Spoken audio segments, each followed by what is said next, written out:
Babala para sa mga bata dahil ang mapapanood nyo ngayon ay hindi pwede para sa inyo, at kung may lakas ka ng loob na panoorin ito, siguradong mapapapunta ka sa CR nang wala sa oras.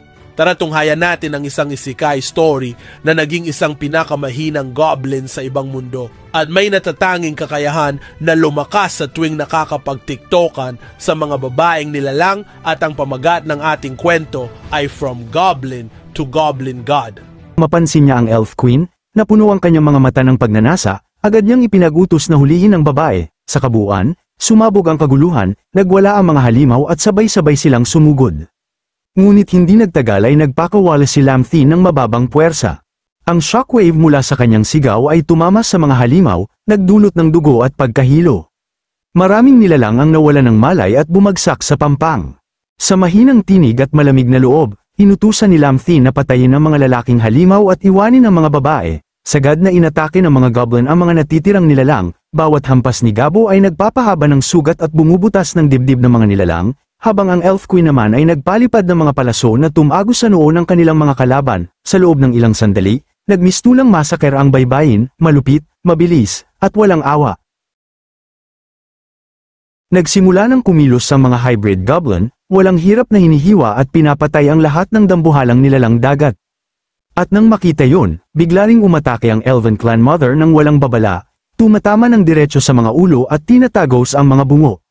Nabigla ang Water Demon Lord, nagtataka kung ano ang nangyayari at bakit bagsak na ang lahat ng kanyang mga sundalo. Naisip niya na marahil ang mga kalaban ay hindi totoong goblin, kundi ibang uri na nakapagbalat kayo. Sa galit, sinigawan niya ang lahat na tumigil, ngunit sa kanyang pagkagulat, siya pa ang napigil ng tamaan siya ng isang napakatalas na hiwa na dumiretso sa kanyang mukha.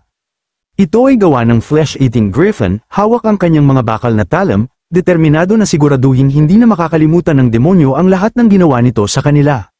Napasigaw sa sakit ang Water Demon Lord, nagngingit-ngit at tumatawag ng kung ano-anong pagmumura, hindi makapaniwalang hinamon siya ng isang maruming, pangit, at dambuhalang manok. Sa matinding galit, sumugod siyang muli sa griffin gamit ang matutulis niyang kuko. Ngunit mas mabilis ang griffin, iniikot nito ang braso ng demonyo sa loob lamang ng ilang segundo at hiniwa yun sa maraming piraso. Muling sumigaw ang Water Demon Lord sa takot at pagkasuklam sa nakikita niya. Nakangiti lang si Lin, na pagtatantong hindi na pala siya kailangan sa laban, dahil kayang-kaya ng flesh-eating griffin ang sitwasyon, sa lakas nito ngayon.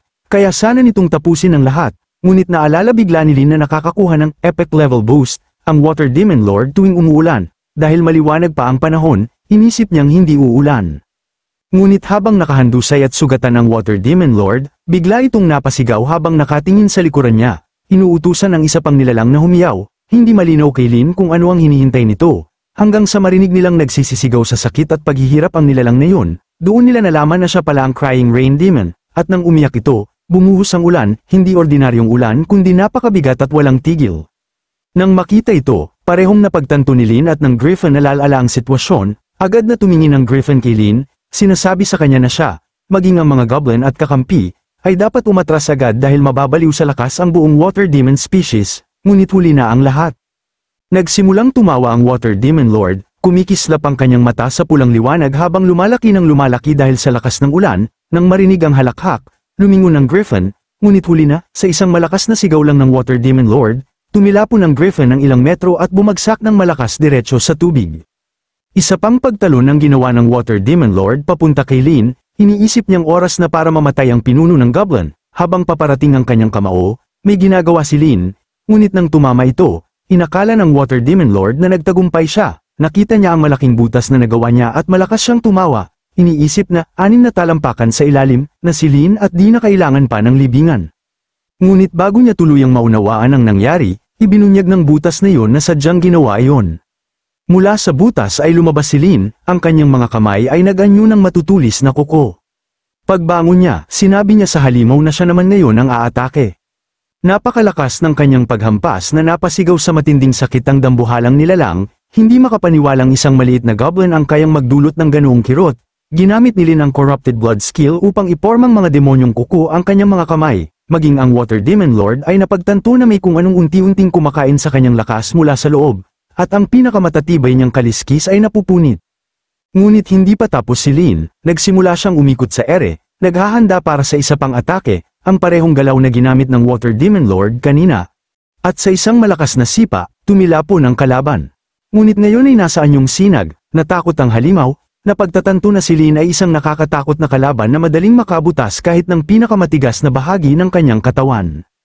Alam ng Water Demon Lord na kailangan niyang tumakas, kaya mabilis siyang sumisid sa tubig upang makuha ang matinding bilis na dulot ng kanyang elemento, ngunit ang flesh-eating griffin ay hindi bumitaw, patuloy na hinahabol ang halimaw, ayaw itong hayaang makatakas.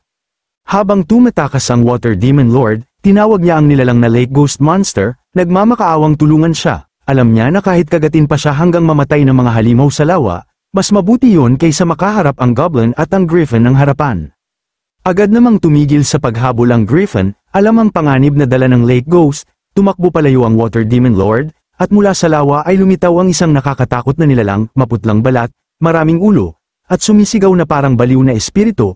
Ang buong katawan nito ay nakatanikala, isang simpleng pagdampilang ng halimaw ay nagdulot na ng maitim na miasma sa mga binti ng griffin, na pagtanto niya ang kanyang pagkakamali, kaya agad siyang lumipad palayo upang linisin ang sarili. Paglapit niya kay Alice, sinabi niya rito na ang mga Lake Ghost ay masasamang espiritu, at ang mga bangkay at tanikala ay mga sisidlan lang nila. Kapag nasugatan si Alice ng aura ng multo, mabilis na mauubos ang kanyang life force.